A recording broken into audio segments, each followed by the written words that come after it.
Ice and Lightning Ranger doesn't only delete in the endgame. No, it's an incredible starter that will fly you through the content from level 1 on. And the base setup you already have at level 2, but then you need to add very important pieces and especially not screw up your first spirit gem or you're in trouble. How does it work? Which skills do we use? You're dropping lightning rods from the sky.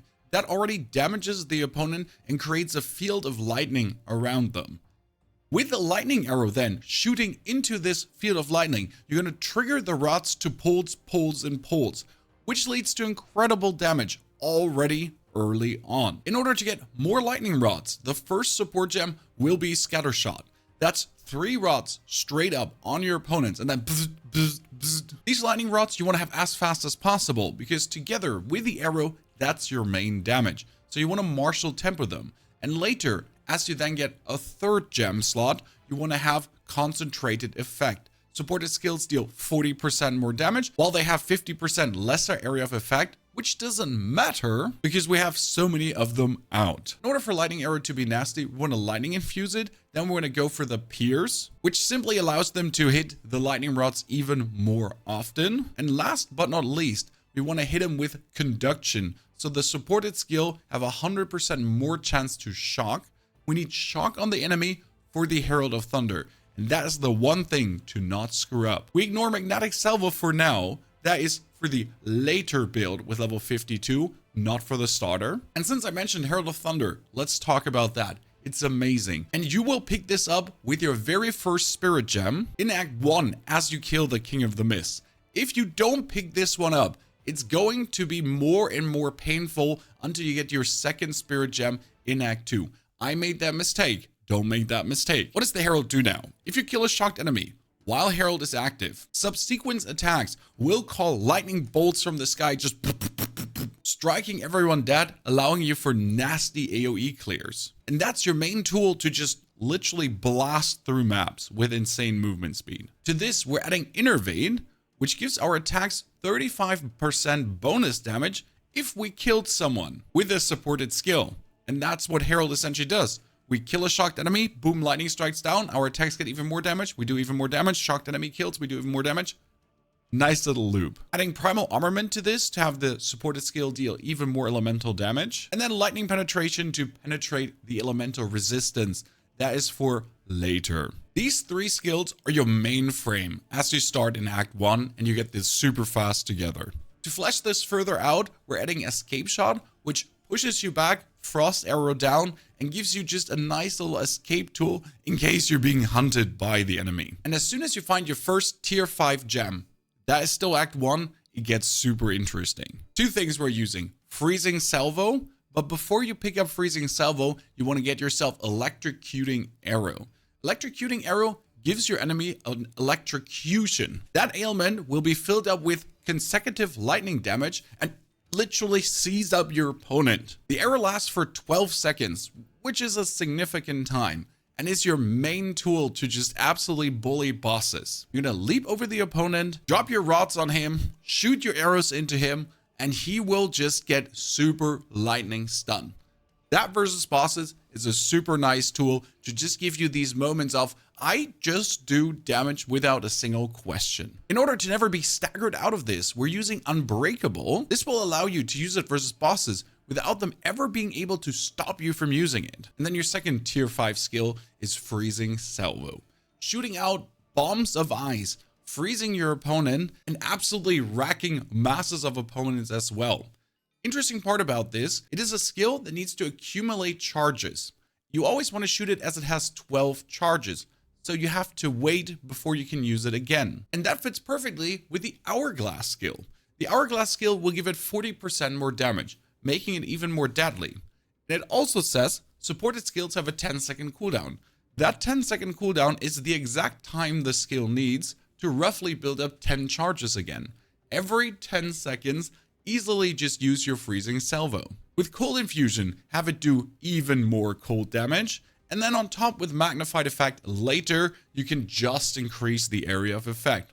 Keep in mind with these effects, they will always increase your cost multiplier. Make sure you have enough mana. before you equip something like this. As a final early skill to round up the package, I like to use the Stormcaller arrow. This arrow is an easy way to shock your opponents. Versus bosses, if you're encountering a big pack of mobs, shoot this in first. An arrow will strike from the sky, shock your opponent, which activates Herald of Thunder as you then kill that shocked opponent. We make the Stormcaller arrow have 100% longer shock duration. Base shock duration is 4 seconds. That makes it 8 seconds.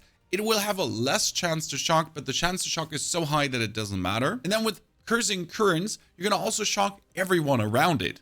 Therefore, shoot it in, bzzzt, maximum shocking field, drop your lightning rods on top of them, shoot them with the lightning arrows. And as you kill the first one with Herald of Thunder, just have this concussive clashing effect of destroying everyone. The electrocution arrow is not being used while pushing through Rebel. You're only going to use it for bosses and for annoying elites. Now we talked a lot about it, but let me actually show you how it works. This is currently Act 1 Cruel difficulty, and we're already a bit further down the build line as we're using Magnetic Salvo as well, which kind of transforms the gameplay loop into this dropping the arrows from the sky and then having the Magnetic Salvo explode everything.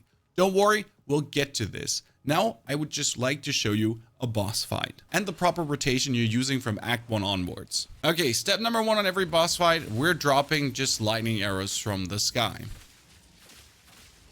Then, as I said, you want to leap over them with the Stormcaller arrow, applying your debuff, and you can start blasting them.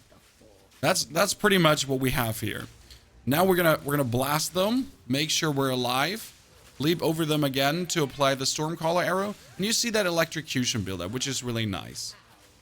Make sure you have your mana up, and in between Frost Salvo, because Frost Salvo is always good damage. Now she's seizing up, and we're just blasting away, dealing a lot of damage. Now in the later playthrough, if you want to add even more damage, we're getting this, boom, which is a lot too. And then again, Freezing Salvo. Now to increase your damage further, we have a skill that I haven't mentioned yet, and that is Voltaic Mark.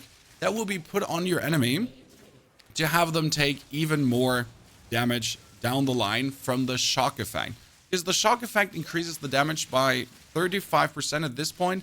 With the Voltaic Mark, it's actually 45%. And we just have her, again, completely seized up, blast the damage away, and have her just chunked down. And then Magnetic Salvo for the super finisher. The Magnetic Salvo you get further down the line later, but this is essentially how easily you control every single boss. We're evading all their attacks, they cannot hit us, and we just have them seize up and get destroyed. Now, if I get more crit, we're just going to completely outblast them in the long run.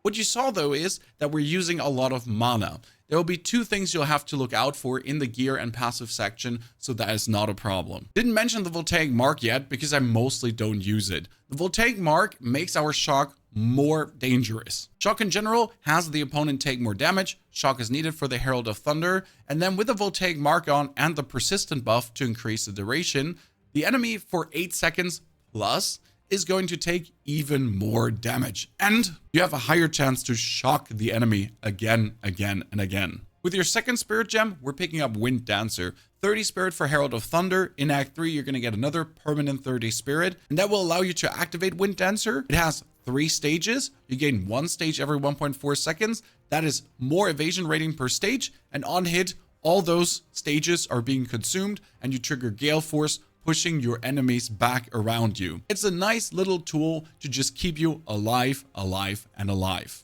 This is the setup we've been using to blast through the content. Act 1 to Act 2 Cruel. Currently sitting at level 52, picking up the Magnetic Salvo. Nothing was really an issue.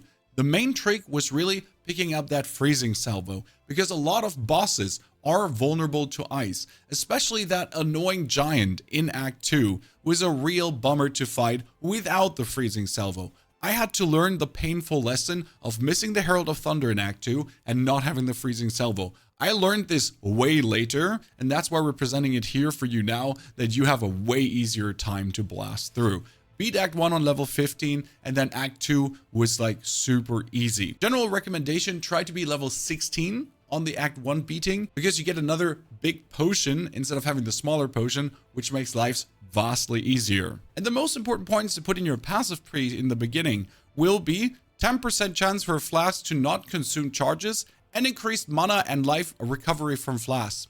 You're going to be using your flasks a lot, and trust me, the combat alchemy will come in so goddamn handy. Make sure that in the start you pick up a lot of projectile damage. I made the mistake of going for the attack speed. And to be fair, this attack speed even to this point is useless, and we're rather better off getting more projectile speed and a slight chance to pierce, with a bonus damage to enemies with elemental ailment. Then we're moving upwards to have our quiver be even more deadly. This one is kind of crazy, as our quiver will give us more bonuses. This leads us to penetrating lightning resistance, but even more important, 15% increased damage for each type of elemental ailment on the enemy. We're going to freeze them, we're going to shock them, therefore 30% bonus damage. Get yourself even more movement speed and evasion rating to really evade everything. And these intelligence nodes are needed to use all the support gems. Make sure to always have enough int. Worst case scenario, you might have to refund one of these int nodes into a dex node and vice versa to just keep up with your supports. Take the catalyst for bonus increased elemental damage with attacks. And then further downwards, we want to have frazzle to increase the magnitude of our shock. That shock is not just 20% bonus damage, it's 35% later, and then up to the 45% in total.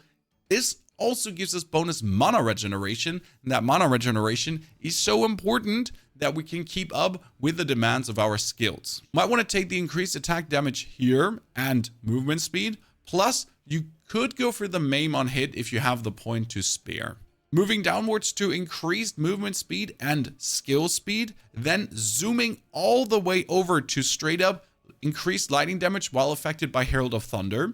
Yes, we get Herald of Thunder up. That gives us 35% bonus damage, and then we get even more bonus damage with this. What we want to have in the long run would be increased critical strike damage bonus, increased critical hit chance, and then even more increased critical hit chance.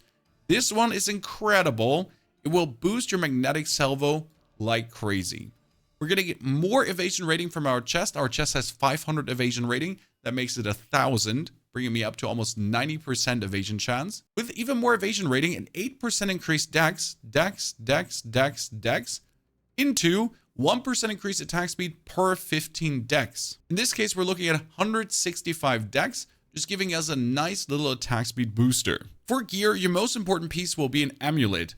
I picked up an amulet extremely early that said mana regeneration. This mana regeneration allowed me to never struggle throughout my whole playthrough. Later at this point, it's out for +2 levels to all projectile skills, which is frankly spoken illegal. Getting something like this early is crazy. That being said, without the mana regeneration, I would have never reached this point. For the bow, you're going to look for a dual string bow that will be Act 2, and you want the maximum amount of physical damage on the bow possible, because all your lightning skills convert physical damage into lightning damage. If you have a chaos damage bow, that would stink.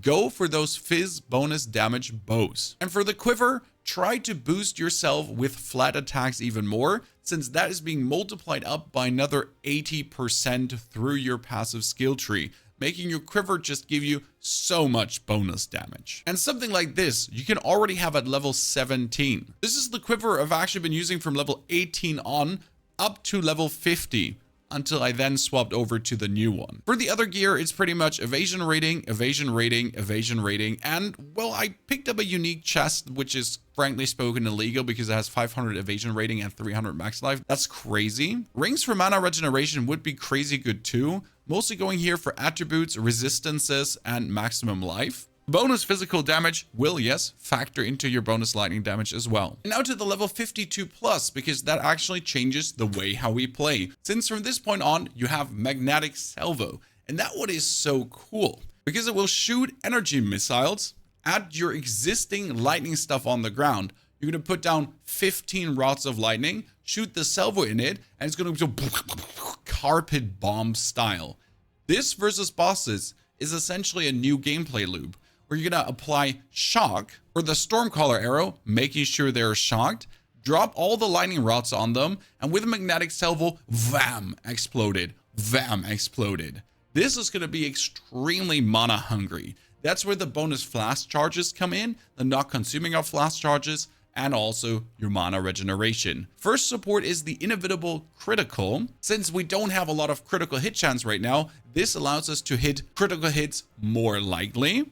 And then together with heft, you're going to do increasingly amazing damage. This later will lead you to actually one-hit bosses, absolutely destroys elites, just fly through any piece of content even further in the mapping stage. Don't worry, there will be another video that goes deeper on this as I get the character to level 70 and completely flesh out the build with 3 support gems on every ability. Finally, our specialization is Deadeye. We already get it with level 20. It was a bit clutch, I would recommend 25. That gives us Gathering Winds. Gain Tailwind on skill use. That is an increasing movement speed stacking buff with skill speed and more evasion rating. If you get hit, you lose all Tailwind, but you don't really get hit in many boss fights and you spam your skills like crazy, so Tailwind is more or less always up. With your second Ascendancy, that was level 45. We picked up Projectile Speed and then Point Blank. Projectiles deal 20% more hit damage to targets in the first 3.5 meters, and we're always close to our enemies, and the damage will scale down over distance, reaching 0 after 7 meters.